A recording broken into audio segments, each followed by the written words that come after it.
समाचारों से जुड़े रहने के लिए हमारे चैनल को सबसे पहले सब्सक्राइब करें। समाचार अगर पसंद आए तो लाइक, कमेंट्स और शेयर जरूर करें। नमस्कार दोस्तों, आप देख रहे हैं न्यूज शिखरांश। हम में है दम सच्चाई को सामने लाने का। और आप सभी को चैत्र नवरात्रा नए वर्ष की बहुत बहुत शुभकामनाएं। बालाघाट जिले का वारासिवनी, जिसे जिले की संस्कारधानी भी कहा जाता है, जहां व्यापारी परिवार हमेशा से पीड़ित व्यक्तियों की सहायता के लिए आगे बढ़कर काम करता रहा है। ताजा मामला व्यापारी परिवार की मुहिम से पीड़ित फुटकर व्यापारी को मिली मदद। गत 17 व 18 मार्च की दरमियान रात्रि सिविल अस्पताल के सामने स्थित फुटकर व्यापारी विशाल गनवीर की दुकान में अचानक आग लग गई थी, जिसमें दुकान में रखे करीब लाखों रुपए के सामान जलकर खाक हो गए थे। दुकान में आग लगने से परिवार के समक्ष जीवन यापन का सवाल उठ गया। विशाल एवं परिवार में आय के स्रोत हेतु संकट गहरा गया था। इस विकट स्थिति को देखते हुए एक बार फिर व्यापारी परिवार आगे आया और व्हाट्सएप ग्रुप के माध्यम से पीड़ित परिवार फुटकर व्यापारी के लिए मदद मांगी और करीब 72,803 रुपए की राशि ग्रुप के माध्यम से जमा की। और यह राशि 29 मार्च को तहसील कार्यालय में स्थित हनुमान मंदिर में पीड़ित परिवार को आर्थिक मदद के रूप में सौंपकर पुनः व्यवसायिक कार्य प्रारंभ करने के लिए हौसला अफजाई किया। नगर के प्रमुख चौक चौराहों पर लगने चाहिए सीसीटीवी कैमरे।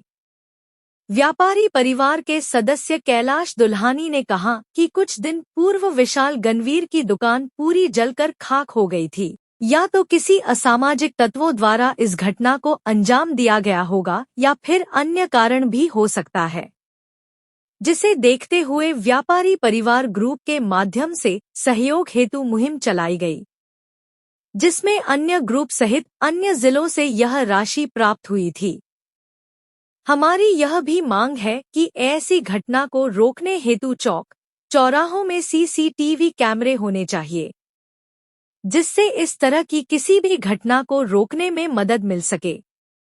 इसके लिए विधायक, पूर्व विधायक, शांति समिति की बैठक सहित अन्य व्यापारियों के सामने भी हमने यह मांग रखी थी, लेकिन यह प्रयास अभी तक सार्थक साबित नहीं हो पाया है। व्यापारी परिवार के सदस्य अभिषेक सुराना ने कहा कि जिस विशाल गनवीर की दुकान में आगजनी की घटना हुई है, उसकी निष्पक्ष जांच होनी चाहिए, क्योंकि यह नगर के अंदर का मामला है और दुकान से कुछ दूरी पर ही शासकीय विभाग लगे हुए हैं। व्यापारी परिवार का कार्य जन सहयोग कर मदद करना है। विशाल की मदद करते हुए हम सभी को सेवा भाव का अवसर मिला है। सभी के सहयोग से हम इस तरह की मुहिम को आगे भी जारी रखेंगे। कहलू भी आज विशाल गनवीर जो हैं उनको आपके द्वारा राशि, आप व्यापारी परिवार द्वारा राशि सौंपी गई है।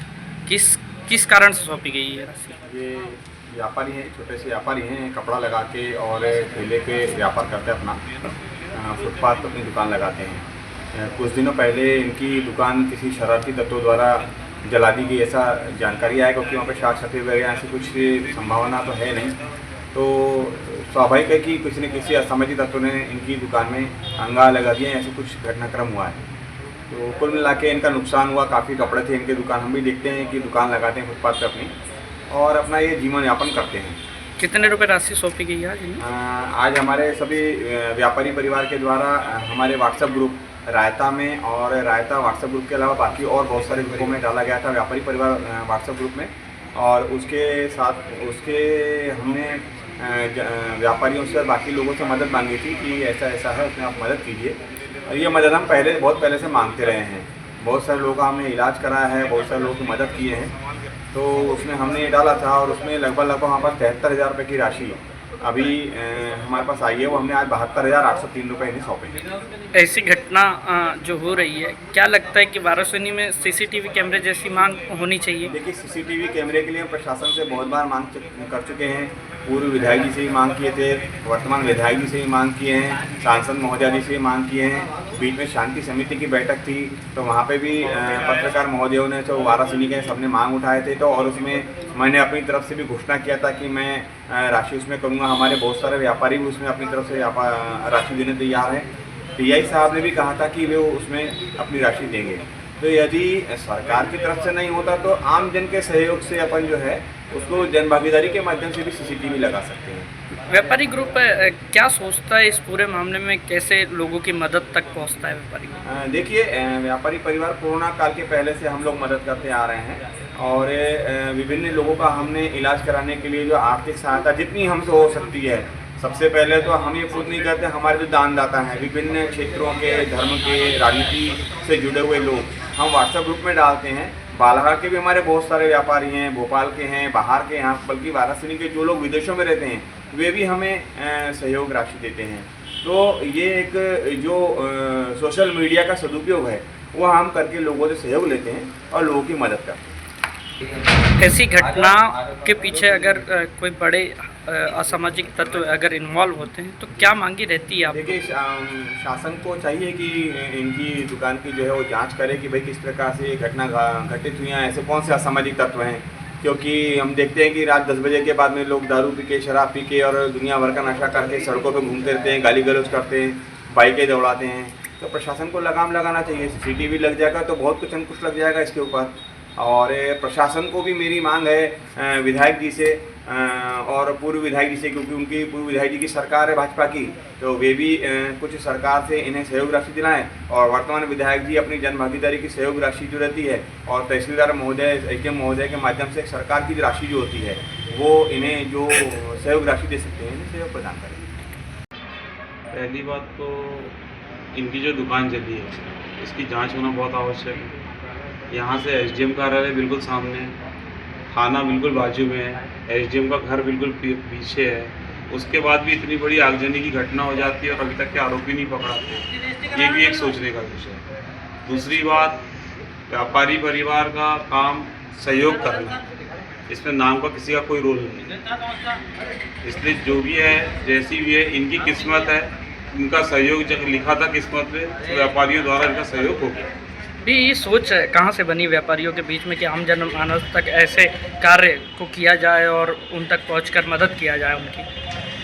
ये तो संस्कार परिवारों से मिलते हैं। फिर बड़े भाई लोग हैं सब हमारे साथ में, गुड्डू भैया, सोनी अग्रे, नीरज भैया, शिवरे, बालू भैया, जयवार, ये सब जो टीम है पूरी, तो इन लोगों की सोच भी पूरी एक समान मिलती हुई है। सेवा भाव में आगे बढ़ने का काम करने की रहती है। कोरोना हो, गौ रक्षा हो, समाज सेवा हो, तो इस कारण से सोच बढ़ती चली गई और लोगों का सहयोग मिलते गया तो हिम्मत बढ़ती चली गई।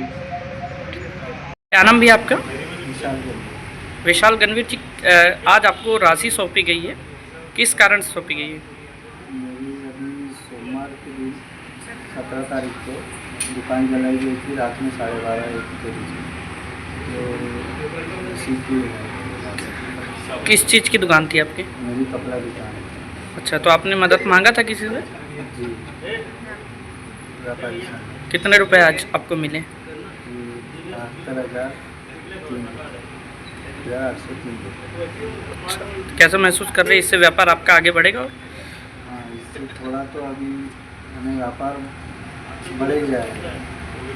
कितने का नुकसान हुआ था आपको? 3 से 4 के बीच।